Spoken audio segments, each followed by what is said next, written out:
Right ఇక digital exclusive లో మనం చూస్తున్నాం స్వేచ్ఛ ఆత్మహత్యకి సంబంధించి సంచలన విషయాలు ఇప్పుడు వెలుగు చూస్తున్నాయి. ఏదైతే పోలీసులకి పూర్ణచంద్ర ఇచ్చిన కన్ఫెషన్ స్టేట్మెంట్ లో కొన్ని నిజాలు వెలుగు చూస్తున్నాయి. స్వేచ్ఛని బెదిరింపులకు పాల్పడ్డట్లు కూడా పూర్ణచంద్ర అటు పోలీసుల విచారణలో భాగంగా ఒప్పుకున్నట్లు కూడా తెలుస్తుంది. పెళ్లి ప్రస్తావన తెచ్చిన ప్రతిసారి స్వేచ్ఛను బెదిరింపులకి గురి చేసినట్లు కూడా పూర్ణచంద్ర ఒప్పుకున్నాడు. దానికి రాజకీయ అండదండలు ఉన్నాయని, నన్నేం చేయలేవు నువ్వు అని చెప్పి కూడా పూర్ణచంద్ర అటు స్వేచ్ఛను బెదిరించినట్లు కూడా పోలీసుల ముందు ఒప్పుకోవడం జరిగింది. ప్రధానంగా జోగినిపల్లి సంతోష్ రావు తనకు తెలుసని, ఈ విషయాన్ని ఆయనకు నేను చెప్తాను, ఆయనకంతా తెలుసు, ఆయన దగ్గర నాకు సపోర్ట్ ఉందని చెప్పి కూడా స్వేచ్ఛని బెదిరింపులకు గురి చేసినట్లు కూడా పూర్ణచంద్ర ఒప్పుకున్నారు.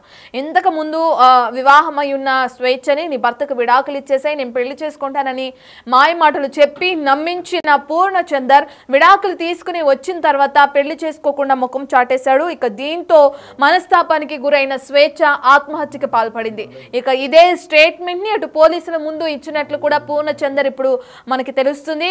అయితే ప్రాథమిక సమాచారం ఆధారంగా మెయిన్ పాయింట్ స్వేచ్ఛ ఆత్మహత్య చేసుకోవడానికి కారణం ఏదైతే పూర్ణచంద్ర ఇచ్చిన ఫేక్ ప్రామిసెస్ వల్ల మనస్తాపానికి గురై ఆత్మహత్య చేసుకోవటం ఒకటైతే, పూర్ణచంద్ర ప్రధానంగా బెదిరింపులకు పాల్పడ్డాడు అనేది కూడా ఇప్పుడు తెరపైకి వస్తుంది. పూర్ణచంద్ర ఇచ్చిన స్టేట్మెంట్లో అదే విషయాలు వెలుగు చూసినట్లు కూడా మనం చూస్తున్నాం.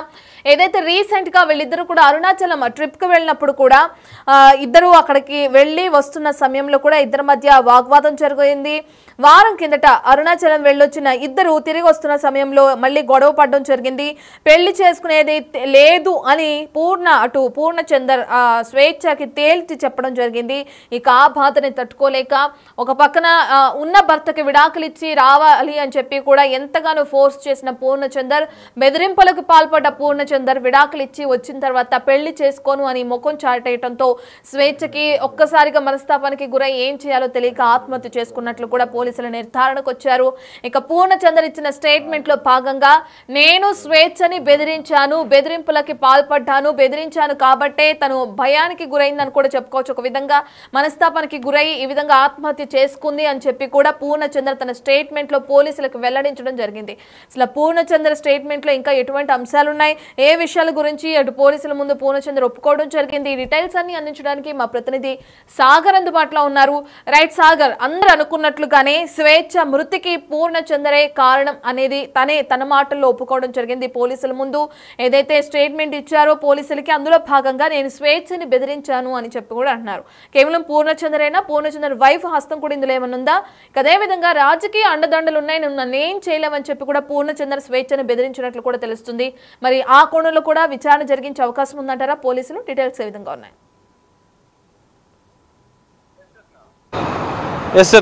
యాంకర్ స్వేచ్ఛ ఆత్మహత్య కేసులో మరికొన్ని సంచలన విషయాలు వెలుగుకు వస్తున్నాయి. కొద్దిసేపటి క్రితమే చిక్కడపల్లి పోలీసులు జడ్జి ముందు ప్రవేశపెట్టారు. జడ్జి 14 రోజుల జ్యుడిషియల్ రిమాండ్ విధించడంతో పూర్ణచందర్ను చంచల్గూడ జైలుకు తరలించినట్లు కూడా తెలుస్తోంది. అయితే పూర్ణచందర్ కన్ఫెషన్ స్టేట్మెంట్లో మరికొన్ని సంచలన విషయాలు బయటకు వచ్చాయి. అయితే మొదట స్వేచ్ఛను పెళ్లి చేసుకుంటానని నమ్మించి, ఎందుకంటే ఆయన విడుదల చేసిన లేఖలో కూడా దాదాపు 10-15 సంవత్సరాలుగా నాకు స్వేచ్ఛ పరిచయం ఉంది, ఆమెతో స్నేహం ఉందని చెప్పి కూడా పూర్ణచందర్ చెప్పాడు. అయితే మొదటి భర్తకు విడాకులు ఇస్తే మన ఇద్దరం కలిసి పెళ్లి చేసుకుందామంటూ మాయ మాటలు చెప్పి స్వేచ్ఛను నమ్మించినట్లుగా కూడా తెలుస్తుంది. అనంతరం ఆమె విడాకులు ఇచ్చిన అనంతరం కూడా పెళ్లి ప్రస్తావన తీసుకొచ్చినప్పుడల్లా వారిద్దరి మధ్య తరచూ గొడవలు జరుగుతుండే అన్న అంశాలు కూడా తెలుస్తున్నాయి. మరో విషయం, తనకు రాజకీయ అండదండలు ఉన్నాయి, నన్నేం చేయలేవు అని కూడా ఇటు స్వేచ్ఛను బెదిరించినట్లుగా కూడా తెలుస్తుంది. గ్రీన్ ఇండియా ఛాలెంజ్ బీఆర్ఎస్ సంబంధించినటువంటి నేత జోగిన్పల్లి సంతోష్ రావు తన వెనుక ఉన్నాడు, నేను తన వద్దే ఉంటాను, తన ముఖ్య అనుచరుడిగా ఉంటానని చెప్పి కూడా ఆయన కన్ఫెషన్ స్టేట్మెంట్లో చెప్పినట్లుగా కూడా తెలుస్తుంది. అయితే మనం చూడొచ్చు, రీసెంట్గా వాళ్ళు అరుణాచలం వెళ్ళినట్లుగా కూడా తెలుస్తుంది. పోలీసుల దర్యాప్తులో కూడా ఈ అంశాన్ని గుర్తించారు. ఇటు పూర్ణచందర్ స్టేట్మెంట్లో కూడా ఈ విషయాన్ని చెప్పినట్లుగా కూడా తెలుస్తుంది. అయితే వారం రోజుల క్రితం స్వేచ్ఛ, పూర్ణచందర్ ఇద్దరు కలిసి అరుణాచలం ట్రిప్ వెళ్లారు. అరుణాచలంలో కొన్ని పుణ్యక్షేత్రాలను దర్శించిన అనంతరం కూడా వాళ్ళు 3 రోజుల క్రితం హైదరాబాద్కు తిరిగి వచ్చారు. అయితే ఈ ట్రిప్ ముగిసిన అనంతరం స్వేచ్ఛ తన ఇన్స్టా అకౌంట్లో ఆ ట్రిప్కి సంబంధించినటువంటి కొన్ని ఫోటోలను షేర్ చేసింది, వాళ్ళిద్దరికి సంబంధించినటువంటి ఫోటోలను. ఆమె సోషల్ మీడియా అకౌంట్లో కూడా స్వేచ్ఛ పూర్ణచందర్గా కూడా పేరుంది. ఎందుకంటే గతంలో ఏదైతే భర్తకు విడాకి ఇచ్చిన అనంతరం కూడా ఈయన మాట ఇవ్వడంతో ఈయనే తన భర్త అని కూడా స్వేచ్ఛ పూర్తిగా సంపూర్ణంగా పూర్ణని నమ్మింది. కానీ అనంతరం పెళ్లి చేసుకోకపోవడం, అడిగినప్పుడల్లా దాటివేయడము, రీసెంట్గా అరుణాచలం వెళ్ళి వచ్చిన తర్వాత కూడా పెళ్లి ప్రస్తుతానికి సంబంధించినటువంటి మరోసారి గొడవ జరిగింది. ఆ వివాదం కాస్త మరింత పెరిగినట్లుగా కూడా తెలుస్తుంది. సోషల్ మీడియాలో మన ఫోటోలు ఎందుకు షేర్ చేసావన్న అంశం పైన కూడా ఇద్దరి మధ్య కొంత గొడవ జరిగినట్లుగా కూడా తెలుస్తుంది. తన వెనుక ఎందుకంటే మొదట ఒక ఛానల్లో ప్రోగ్రామింగ్ విభాగంలో పనిచేసినటువంటి పూర్ణచందర్ జోయిన్పల్లి సంతోష్కు గ్రీన్ ఇండియా ఛాలెంజ్కి సంబంధించినటువంటి కార్యక్రమంలో తనతో పాటు పాల్గొనడం, అంతరం రాజకీయంగా ఖానాపూర్ నియోజకవర్గంలో బీఆర్ఎస్ నాయకుడిగా కూడా ఆయన అంచెలంచెలుగా ఎదుగుతూ వచ్చాడు. అయితే మరి జోగిన్పల్లి సంతోష్ రావు అండదండలు, ఇంకా మరికొంతమంది అండదండలు నాకు ఉన్నాయి, ఇక నన్ను నువ్వు ఏం చేయలేవు, నిన్ను పెళ్లి చేసుకోనని చెప్పి కూడా తాజాగా పూర్ణచందర్ కరాఖండిగా చెప్పడంతోనే తీవ్ర మనస్తాపానికి స్వేచ్ఛ గురై ఆత్మహత్య చేసుకున్నట్లుగా కూడా పోలీసుల దర్యాప్తులో తేలింది. సంచలన విషయాలు కన్ఫెషన్ స్టేట్మెంట్లో కూడా ఈ అంశాలు పూర్ణచందర్ చెప్పినట్లుగా కూడా తెలుస్తుంది. దీంతో ఆత్మహత్యకు ప్రేరేపించడం, పెళ్లి చేసుకుంటానని నమ్మించి ఆమెని మోసం చేసిన నేపథ్యంలో చిక్కడపల్లి పోలీసులు బిఎన్ఎస్ సెక్షన్ 69తో పాటుగా బిఎన్ఎస్ 108 సెక్షన్ల ప్రకారం కేసు నమోదు చేశారు. ఇదిలా ఉంటే తరచూ చిక్కడపల్లిలో ఉన్నటువంటి స్వేచ్ఛ నివాసానికి పూర్ణచందర్ వచ్చేవాడు, 1-2 రోజులు స్టే కూడా చేసేవాడని కూడా స్వేచ్ఛ కూతురు కూడా ఆమె స్టేట్మెంట్లో చెప్పినట్లుగా కూడా తెలుస్తుంది. ఇక్కడ పోలీసులు 4 స్టేట్మెంట్లు తీసుకున్నారు. స్వేచ్ఛ తల్లిదండ్రులతో పాటుగా స్వేచ్ఛ కూతురు స్టేట్మెంటు, అక్కడ చిక్కడపల్లిలో ఉన్నటువంటి స్వేచ్ఛ నివాసంలో ఉండే వాచ్మెన్ స్టేట్మెంట్ తీసుకున్నారు.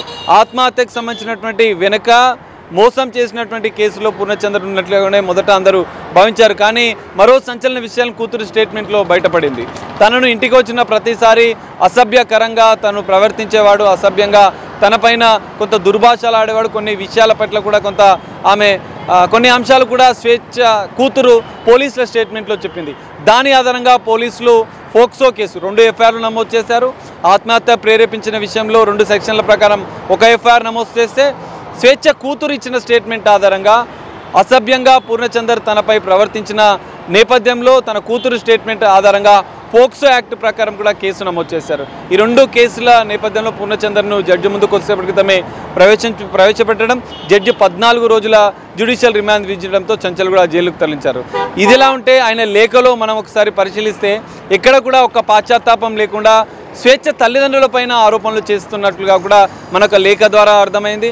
తండ్రి స్థానంలో ఉంటాను అంటూ కూడా స్వేచ్ఛ కూతురు పైన చెప్పారు. కానీ స్వేచ్ఛ కూతురు తన స్టేట్మెంట్లో మరికొన్ని విషయాలు చెప్పింది. ఎందుకంటే తల్లి దగ్గరికి అంటే తన తల్లిని తన తల్లి ప్రేమను దూరం చేయడంతో పాటుగా ఇంటికి వచ్చినప్పుడు కూడా తనతో సరిగా ఉండేవాడు కాదు, అసలు తను వస్తేనే నాకు కొంత భయంగా ఉండేది, నా తల్లికి కూడా అమ్మకి ఎన్నోసార్లు నేను చెప్పాను తాను మంచివాడు కాదు, నా మీద ఇట్లా ప్రవర్తిస్తున్నాడు, దురుసుగా ప్రవర్తిస్తున్నాడు, కొంత అసభ్యకరంగా ప్రవర్తిస్తున్నాడు అని చెప్పి తల్లికి చెప్పింది.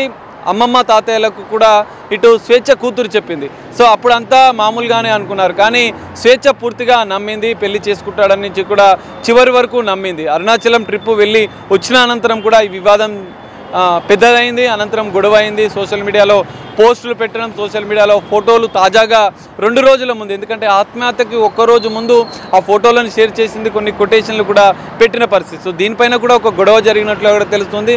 తన భార్య కూడా ఒప్పుకోకపోవడం, పూర్ణచందర్ భార్య కూడా విభేదించడం, సోషల్ మీడియాలో పెట్టిన ఫోటోల పైన ఆమె పూర్ణచందర్ను నిలదీసినట్లుగా కూడా తెలుస్తుంది. సో ఇవన్నీ అంశాల నేపథ్యంలో స్వేచ్ఛ ఆత్మహత్య వెనుక ఆత్మహత్యను ప్రేరేపించడం, ఆమెని నమ్మించి మోసం చేసిన నేపథ్యంలో పూర్ణచందర్ పైన ఇవన్నీ కేసులు నమోదు చేసి ఎట్టకేలకు రిమాండ్కు తరలించారు. కానీ ఒక్క పాశ్చాత్తాపం కూడా లేదు పూర్ణచందర్కి.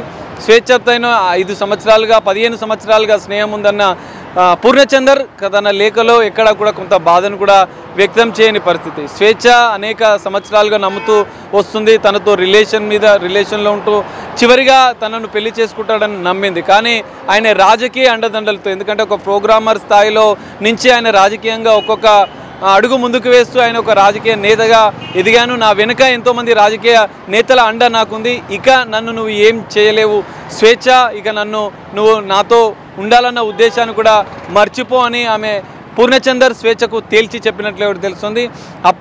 అప్పుడే స్వేచ్ఛ మనసు విరిగిపోయింది.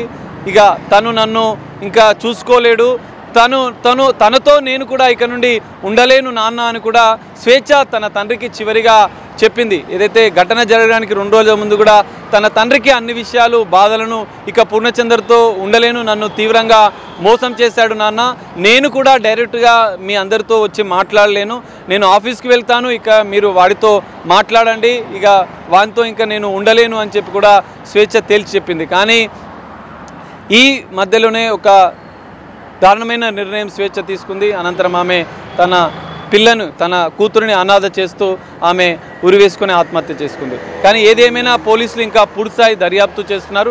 ఇప్పటికే కీలక ఆధారాలు సేకరించినటువంటి చిక్కడపల్లి పోలీసులు ఫోక్సో యాక్ట్ ఆత్మహత్యకు ప్రేరేపించిన కేసులో రిమాండ్కు తరలించారు. అయితే స్వేచ్ఛ ఫోన్లో కూడా మరికొన్ని ఆధారాలను సేకరించే పనిలో ఉన్నారు. ఎఫ్ఎస్ఎల్కి తన ఫోన్ను పంపించిన నేపథ్యంలో మరికొన్ని ఆధారాలు, ఎందుకంటే అరుణాచలంకి వచ్చిన అనంతరం కన్ఫెషన్ స్టేట్మెంట్లో అన్ని అంశాలు చెప్పినప్పటికీ ఇంకా ఫోన్లో చాటింగ్కి సంబంధించినటువంటి చివరి కాల్లో ఏం మాట్లాడాలన్న అంశాలపైన కూడా పూర్తిస్థాయి దర్యాప్తు అయితే చిక్కడపల్లి పోలీసులు చేయబోతున్నారు.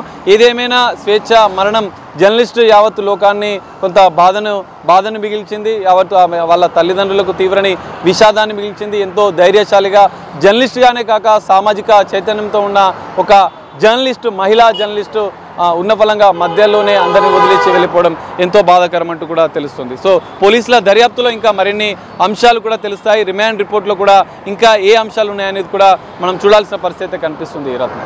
Right, thank you Sagar. Right, ఇక మనం చూస్తున్నాం స్వేచ్ఛ మృతికి పూర్ణచందర్ తానే కారణం అంటూ పోలీసుల ముందు ఇచ్చిన స్టేట్మెంట్లో భాగంగా ఒప్పుకోవడం జరిగింది. ఒక పక్కన తను రిలీజ్ చేసిన లెటర్లో స్వేచ్ఛ మృతికి నేను కారణం కాదు, తన తల్లిదండ్రుల నుంచి ఎప్పటి నుంచి దూరంగా ఉంటుంది, భర్తలతో విడాకులైపోయిన తర్వాత ఎంతో డిప్రెషన్లోకి వెళ్ళిపోయింది, అవన్నీ నాతో చెప్పి బాధపడుతున్న క్రమంలో నేను దగ్గరే తనకి సంతోషాన్ని ఇవ్వాలని ప్రయత్నించానని చెప్పి కూడా లెటర్లో రాసుకొచ్చారు పూర్ణచందర్. దాని తర్వాత పోలీసుల వాళ్ళ రీతిలో ఎంక్వైరీ చేసిన తర్వాత విచారణ జరిగించిన తర్వాత అప్పుడు ఇక పోలీసుల ముందు తను ఇచ్చిన స్టేట్మెంట్లో అన్ని నిజాలను ఒప్పుకోవడం కూడా జరిగింది. స్వేచ్ఛ మృతికి తానే కారణం అంటూ కూడా తన భర్తకు విడాకులు ఇస్తే పెళ్లి చేసుకుంటానని చెప్పడం, భర్తకు విడాకులు ఇచ్చిన తర్వాత పెళ్లి చేసుకోకుండా ముఖం చాటేయడం, పెళ్లి చేసుకోమని నిలదీసిన స్వేచ్ఛని బెదిరింపులకి గురి చేయడం కారణంగానే తన మనస్తాపానికి చెంది ఆత్మహత్య చేసుకుందని చెప్పి కూడా పూర్ణచంద్ర తన స్టేట్మెంట్లో చెప్తున్నారు. స్వేచ్ఛ కూతురు ఆరోపించినట్లుగానే పూర్ణచంద్ర వల్లే తన తండ్రి చనిపోయిందని ఏదైతే తన కూతురు ఆరోపిస్తుందో దాన్ని నిజం చేస్తూ ఇప్పుడు పూర్ణచంద్ర పోలీసులకు స్టేట్మెంట్ ఇవ్వడం జరిగింది.